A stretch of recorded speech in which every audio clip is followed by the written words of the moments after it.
Welcome back, friends. It is August of 2023. You're tuned into Solutions Watch here on the Corbett Report, and as usual, Solutions Watch is tailored towards certain audiences. Not every solution will work for every person out there. Not everything is something that's applicable to you in your particular situation and context, and today is no different.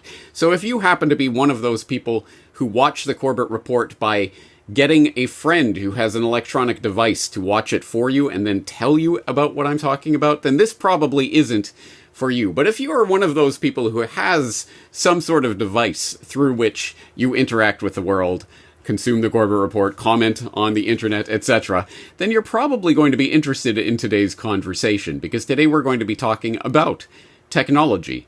And as we all know, there are many problems with the technology that we are given, handed, that in fact we actually pay these corporations for, that surveil us and send information about us to governments and businesses and elsewhere, and that otherwise control our lives in ways more than we control it. But this is Solutions Watch, so we're going to talk about the answers to those problems of technology and things that we can do to actually make technology work for us, rather than the other way around. And in order to do that, I have a special guest for you today. His name is Ramiro Romani, and he is the founder of Take Back Our Tech at takebackourtech.org. And let me just read the bio here so that I don't miss anything. Ramiro Romani is a technologist, activist, educator, and entrepreneur who dropped his software engineering career to work on meaningful social movements. Now he's a core member of the Freedom Cell Network and a co-producer of The Greater Reset. He's helped grow both of these websites and movements to tens of thousands of people while protecting members' privacy. In 2021, he launched Take Back Our Tech, takebackourtech.org, an educational initiative that creates free guides and videos showing people how to use friendly, privacy-focused technologies across all their devices. Without any further ado, let's bring him on. Ramiro Romani, thanks for joining us today. Thanks, James, for that awesome introduction. I'm super happy to be here. Happy to have you here on a topic that, as I say, jokingly there at the beginning, is going to be relevant to every single person out there who is obviously getting this content through some sort of device that may or may not be privacy respecting, may or may not be based on open source software, and may or may not be part of the problem, essentially. So I know this is a very important topic, and one that a lot of people have a lot of opinions about. But before we get into your ideas about taking back our tech, let's just find out a little bit more about you. Who are you? Where do you come from? Why are you interested in this topic? Why would you leave a fruitful corporate career in order to start working on social movements? So what is it that motivates you here? Yeah, beautiful. My name is Ramiro. I'm a person of this earth. I feel like I belong in all the places and in all my travels. I feel a kindred spirits to everyone that's out there. And really, I've spent a lot of my time on the internet. That's where a lot of my personality has developed. And if you've ever worked a regular job for a corporation, you know that there's like something missing. Even though there are a lot of smart people working on challenging problems, it always feels like, hey, are we really cutting to the core of the issue here? And so that's the problem I had as working as a software engineer for companies that were in the big tech space or smaller startups. I've kind of had my fill of building web and mobile applications. And I've also done adjacent things like running a creative agency. So I think developing a lot of the skills along the way, it really was time to take those skills and put them to work. And of course, the pandemic was the perfect catalyst to get me to think about things like that. And so you and your audience know all about Derek Bros and the Freedom Cell Network, and that's actually who I was working with in 2019. I was getting paid in electronic cryptocurrency to maintain an older version of the Freedom Cells website. And at that time, what happened the next year? And I was like, okay, if there's any time to make a leap, this is the time. And so when I got involved and put my effort into helping out the Freedom Cell Network, the next year it just completely transformed into a group with over 20,000 people at the time, right? So I began to realize the power of the internet. Throughout that time, we held a conference that you've spoken at several times, James, the Greater Reset.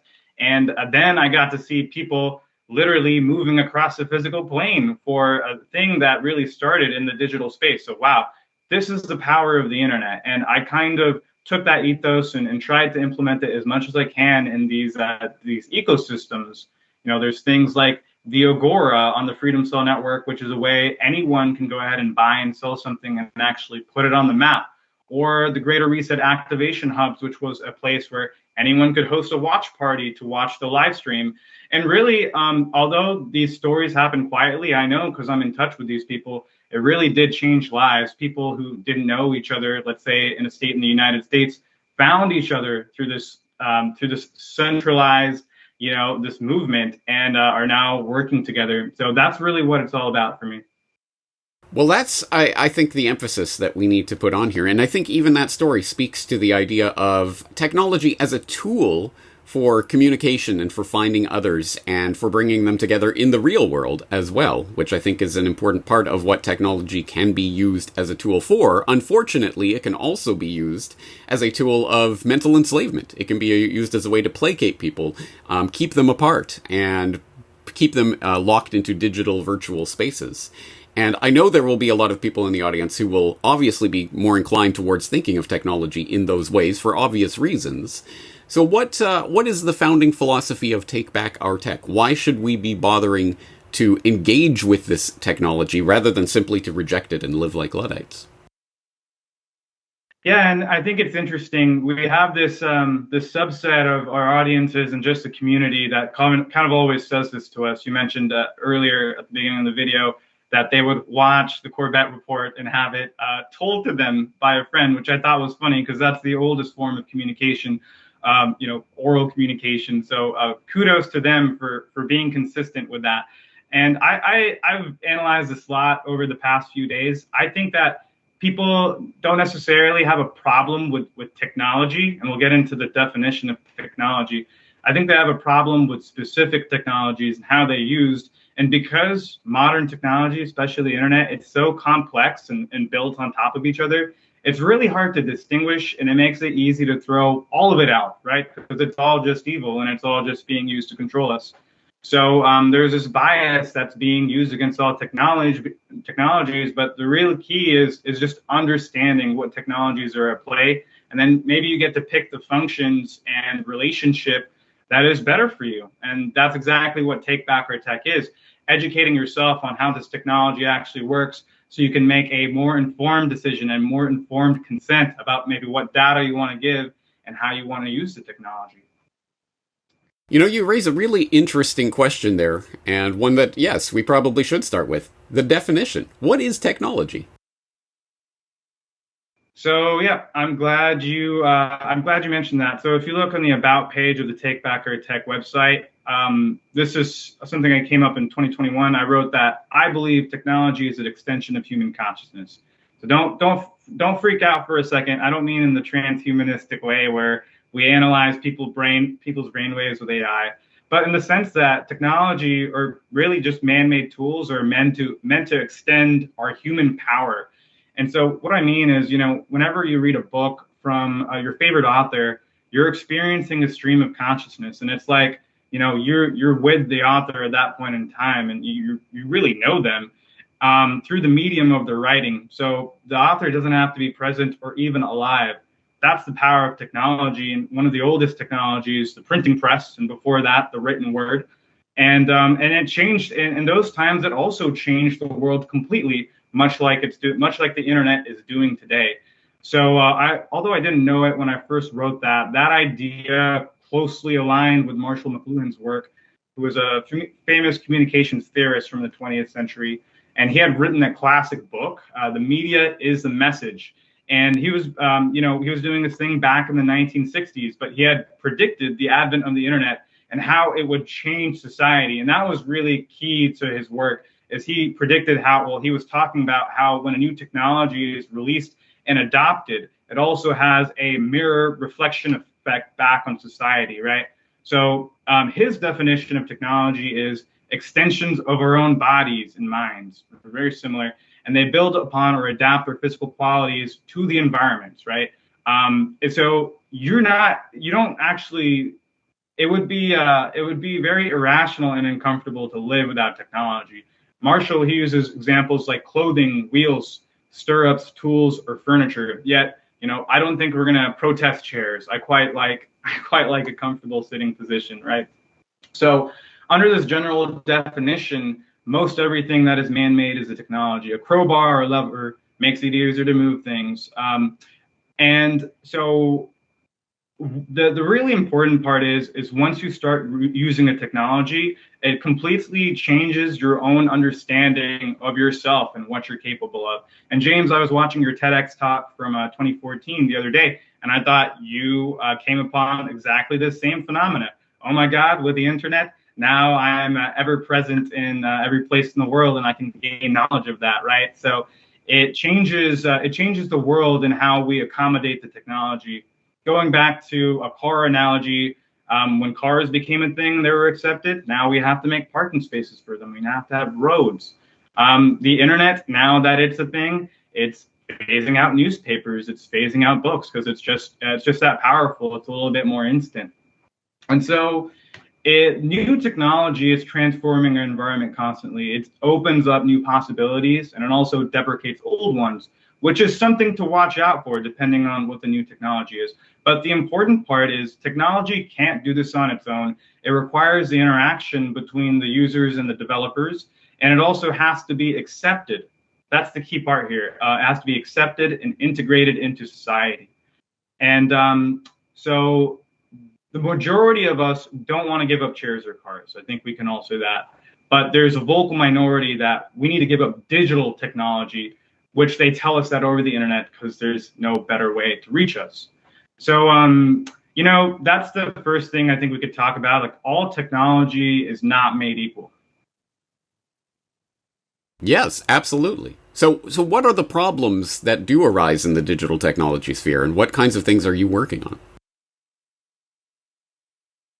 Yeah, so there's so many things coming at once, and there's essentially four freedoms that technology has allowed, but then also there are powers that, we all know these organizations that are also very scared of us having these freedoms. So those are the freedom to travel, the freedom to exchange, which has been bolstered by things like cryptocurrency, the freedom of speech, and the freedom of privacy. And these four things make it really easy to interact in a way that is in alignment, right? That is voluntary with what you would like. And now you see pretty much a law in most Western countries that are coming after these exact freedoms. And also you're seeing the biggest companies being targeted by these laws. Usually, if you look at things like the ERNIC Act or the new child safety law in the UK, you'll see clauses that talk specifically about companies that have more than 1 million users. So I think that is done purposely. It almost has like a natural. It's almost like it's almost like the simulation itself is making it so it is forcing us to leave these bigger platforms and into smaller, decentralized, community-based groups. So throughout things we've seen over the past few years, we've seen technology being used to try and track and trace every single one of our movements. COVID-19 was a perfect example of this, and an article I'm working on talks specifically about contact tracing, which if people didn't know, most phones have the ability, have the ability through Google and Apple for them to install an app on your phone and actually activate it. And they did that en masse to millions of people at once. So that just goes to show the power they have over this technology. But it's also they also want to give off the impression that they are more powerful than they'll have you believe, which is it's only through your consent or your choice, right? You go into the market, you're choosing between two different types of phones, two different types of laptops. There's always a third silent option, and luckily the market share of technologies like Linux and de-Googled phones are growing, right? So I guess the main point is you don't have you need to realize how much power you have between you and other people, and also technology as again a tool, an extension of your abilities. They're multiplied by the force of technology. A few days ago, the UN released one of their new efforts where they actually have teams, or they have workshops for people to they're essentially fact checkers, and they're putting phones in the hands of teenagers and teaching them photojournalism and how to blog, so that they can counter any ideas that go against the narrative on social media. What does that tell you? Well, it tells you that, one, the UN understands the importance of technology and media, and they're doing what they want to push their vision forward. Now, what does it really say when, we are we see technology and we are throwing it out? We're not going to use it. It may actually, it doesn't change anything for you personally, right? You're cutting yourself off. You're doing your own thing, which I completely support your right to live a life free with technology. That's absolutely your right. But it doesn't also change anything for anyone else to a greater degree. And that's the that's the thing I want to talk about here. It's like ignoring it is not going to make it go away. It's not going to make these people stop their plans. Understanding it, working with it, changing it, which you absolutely have the possibility to change it. That is the way you can make it better for everyone. All right, well, then let's get into some specifics to give people ideas of what it is, the types of problems you're working on. And one that has already reared its head a couple of times in our conversation today is the issue of privacy versus surveillance. And we know that, of course, a lot of our communications are being surveilled in a number of ways. What can people do to start taking privacy back into their own hands in the digital communication space? Yeah, absolutely. I have a good example I'll use just because I'm working on a series around this, but it's going back to the freedom to travel. Actually, this is interesting. This tidbit I was saving for this interview. You might remember during the height of the pandemic when you would look on Google Maps and it would give you friendly little tips like, oh, this business enforces masks, or this business enforces the vaccines, because thank you, we need that reminder in every little facet of our day.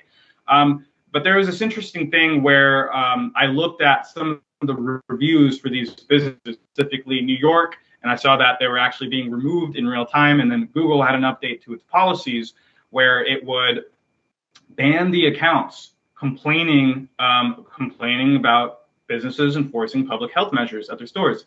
Now, it didn't work the opposite way. I talked to other business owners who were not enforcing it, and they would also get bad reviews for the exact opposite thing, for not doing it, which wouldn't be about the products at the store or anything like that. It was simply about these policies. So it was a one-sided application of these rules from Google. Now, let's look at an existing technology. So Google Maps, we really like how, when Google Maps first started out, we really liked how it made things really easy to find, how you don't have to figure out how to navigate the places, right? That should be our thought process. This is what we really like about it. And what we don't like about it is we don't like how the point of interest data is owned by just Google itself. There's not really any way to dig into that data. It's not shared with anyone. How to edit that data is really one-sided. We don't like how it creates a historical geolocation history for us through programs like Hemisphere, and that can be searched by law enforcement, right? We don't like how we get fed into that system simply by using a convenient tool. Lastly, we don't like how the map prioritizes corporations like fast food, the biggest chain stores, which probably pay for promotion and are also in line with an agenda that doesn't serve me. And probably not you either. And so all of these reasons are a reason why, hey, we should get rid of this thing. But hey, there is one useful thing that it does. So in an ideal world, we would have a map that can do what Google Maps can do, and where we can decentralize the ownership of this point of interest data and keep it private if we wish, or share it with the people we choose from. Where map and navigation search can be done offline and you're not added to any secret databases, and where we can decide what is shown on the map and what is prioritized, right? This is going back and flipping the script. This is contributing to technology. In this case, you're contributing data, and you're also serving as the distribution for the points on the map. So imagine if you made a little map of all the organic food stores in town, and eating healthy, that's just a principle to living right. And you could spread this map among your community, and you could drive business to these business owners or farmers market who probably they need it. They need the business, right? So it's creating this network effect. You guys know where to go to get fresh food. They are getting a whole bunch of customers. And now this is creating an ecosystem where you can tag businesses based on whether they support cash, whether they support free speech, whether they're not enforcing masks, right? Because they care about our health and our own personal right to bodily autonomy. It's exactly how you can flip technology on its head to get what you want. And so what is the app you can use to do that? Well, OpenStreetMaps. And I'm going to be doing a whole series on OpenStreetMaps and also how to collaboratively work on maps that you can share with people and also on the internet and also take to your phone. So if you want to check that out, check out takebackourtech.org. And yeah, I can show you some stuff on the phone too. Yeah, because I was going to say, of course, take to their phone. You mean like their iPhone or their Android phone? What kind of phone are you talking about? Yes, so their de-Googled phone, of course. And so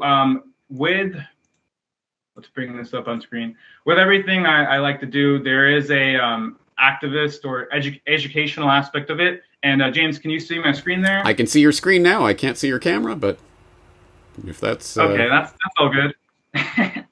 That's interesting. So this is the OpenStreetMaps app, and we're using it on the Above phone. So Above phone is the commercial side of what I do. It's what keeps our educational initiative going, and it's also a lot of research and development into the best open source technology out there, which leads into a unified experience where you can get pretty much everything you need, like all the replacements you would expect from a normal phone. So if you want to learn more about this, you can go to abovephone.com or learn.abovephone.com, where I have all the webinars that go into the details. Today, we're just going to go over the surface and talk about this map. So you notice that I have some points labeled on the map. And I was in Albuquerque the other week for the Tesla Tech Conference, which is another set of technologies that I would much rather like to have in my life, like free energy, and also different modalities that speed up the healing of the body. And in here, you can see that there are places. Now, this is I actually imported this from another phone, so it has that weird string of characters there. But this is a restaurant in Albuquerque that I really like. Sorry for the minimal example, but there's a few points on the map here, right? And I can take this GPX file, I can export it, I can share it with other people, and now we can have a collective map. Now, this can be used in combinations with other mapping tools to create a collaborative map online. And then you can have a live map that anyone can edit at any time, and you just have to pull it off to your phone. Now, the coolest part about this is when you select a point on this map and you navigate to it, that all happens offline. It's using a more rudimentary nearest neighbor algorithm to get you to your, to get you to the right point on the map. It doesn't account for traffic and all that. It doesn't account for construction. Sometimes your trip may take longer, but still, it's a solution that checks off all the boxes that we were talking about. That is awesome. But now I'm intrigued by the Above phone, because I'm sure a lot of people in the audience have probably heard of it, but they don't know much about it, and they didn't know you were involved with it. Tell us about the Above phone. Sure. So when we were developing the Greater Reset, actually, that production, I started working with a lot of volunteers. And we were looking for a way we could privately work with each other. Like, we were really, at that time, a lot of weird things were happening. The Greater Reset website started getting DDoSed, and I was literally staying up like 4 a.m. the night before trying to fix it. Scammers were coming into our Telegram groups. Google delisted us off of the search engine. So I became extra cautious about what information we were sharing about our operations. And so we decided to embark on figuring out what technologies we need to work in the private. And that ended up culminating into the Above phone about 6 months later. So the Above phone is a de-Googled phone. It's using open source technology.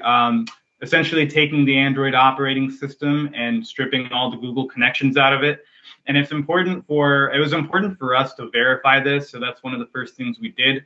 We looked at the network connections that were being sent off the device, and we compared it with a normal phone. And it's really crazy how a typical Android phone will make thousands of connections when you turn it on. And then through independent studies, I was able to cite, this is all on Take Back Our Tech. We have an article called Who Can We Call On, where we look at the independent studies that were done in Dublin, Ireland, that looked at other handsets and what happens across iOS and Android. So we were able to see some of that same behavior for ourselves. And so we realized this is the way to do it. This is, if you want to use a phone, this is absolutely the way to do it. And we were still able to retain a lot of the freedom. Now, the above phone, I'll actually bring it back up on screen.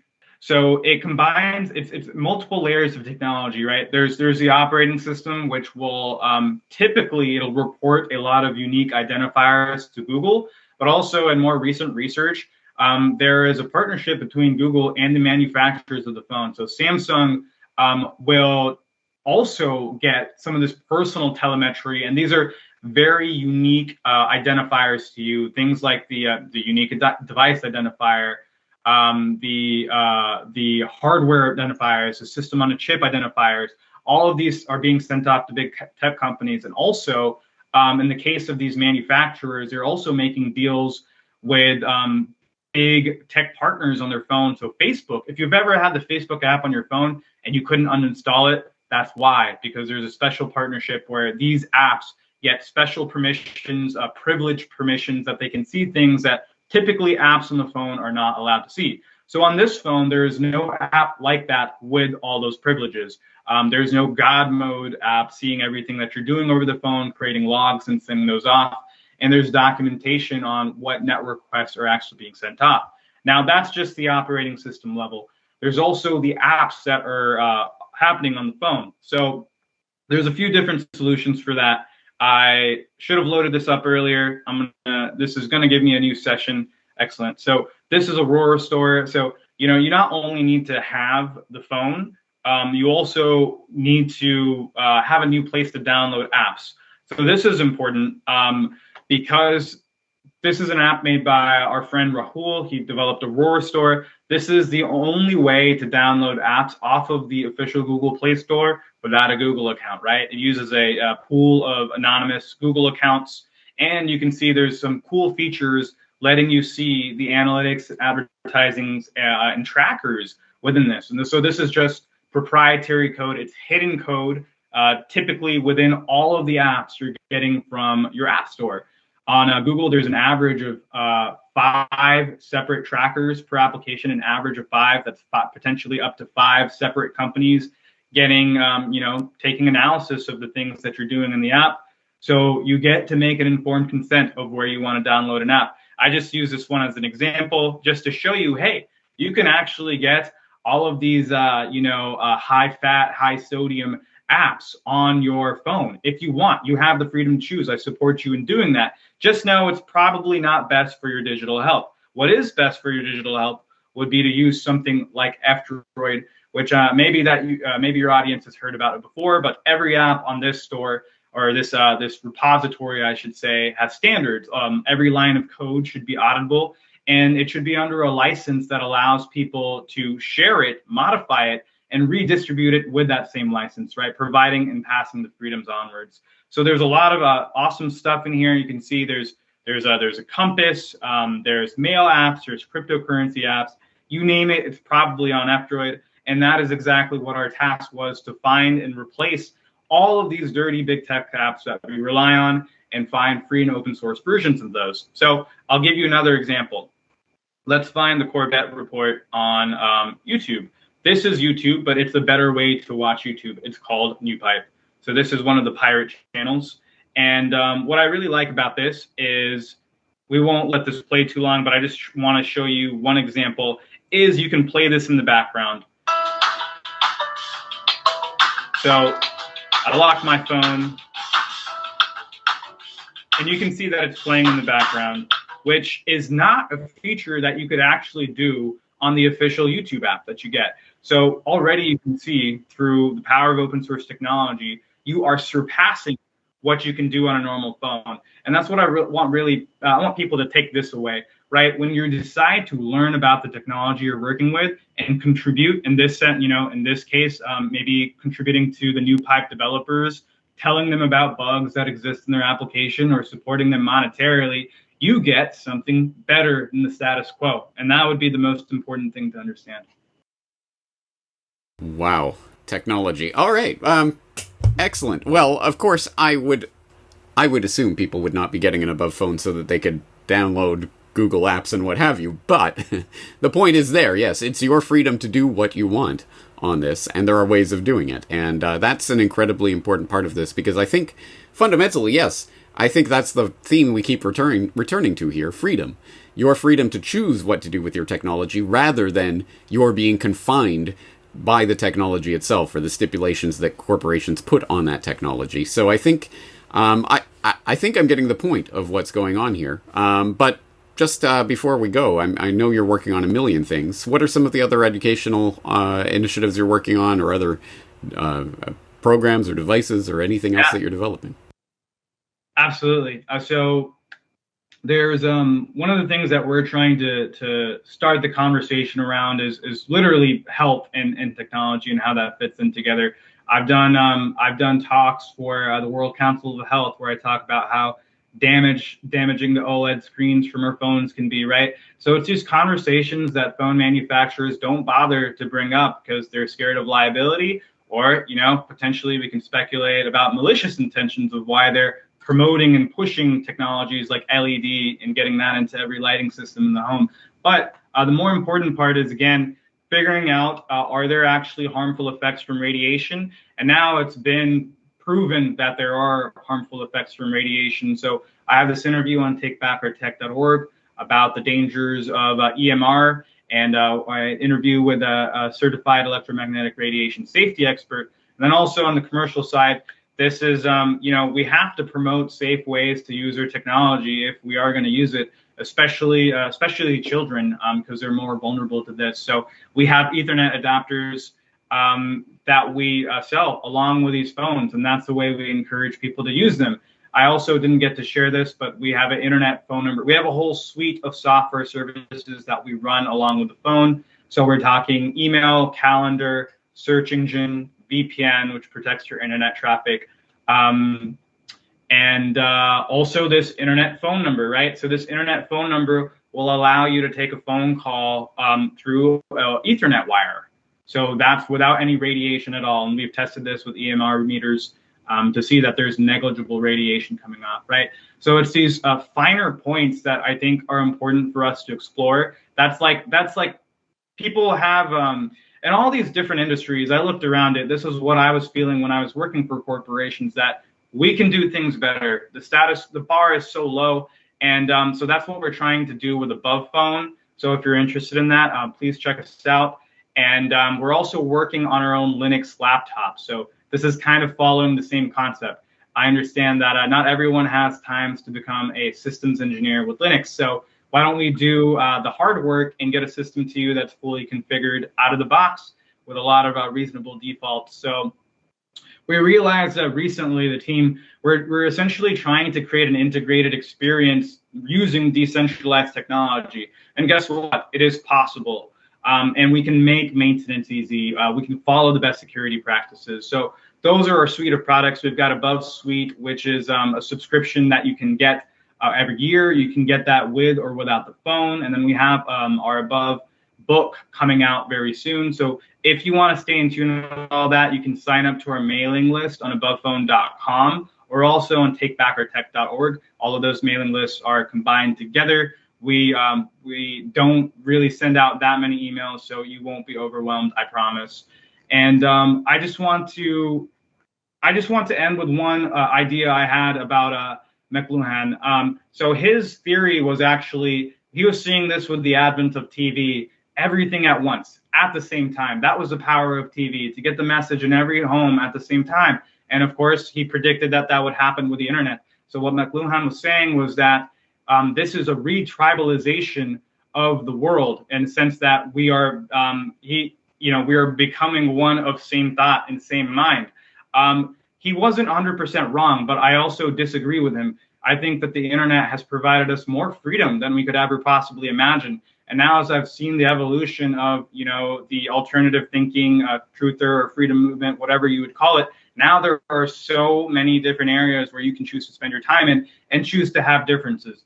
I'm one to believe that everyone has a blind spot. No one has the absolute truth. So I think I disagree with him in that the internet has really been a way to develop your own personality and to find the things you're interested in. And with that, it gives me so much hope to use technology as a tool for the future, because I know we're going to need to combine forces. I know we're going to need to share knowledge and skills wherever we're at. We're going to need to stay informed in what's happening in other parts of the world, because this simulation that is playing out, we're all involved in it. So it's we just need to take care of each other. And hey, James, we're on opposite sides of the world. We're having this open discussion. That's what it's all about. Yeah.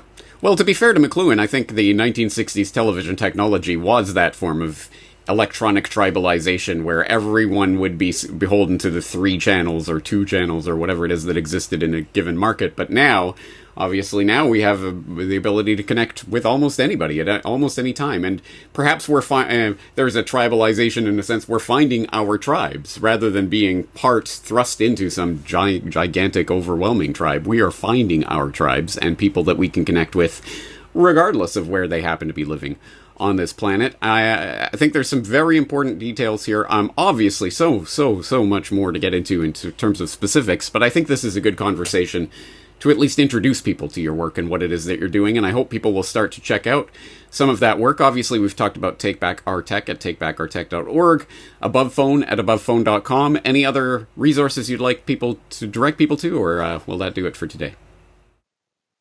Yes, I would always encourage people to check out the Freedom Cell Network, freedomcells.org, and also thegreaterreset.org. We're having our conference, our 5th conference, Manifestation, happening in January next year in Morelia, Mexico. And James, we would love to have you out as well.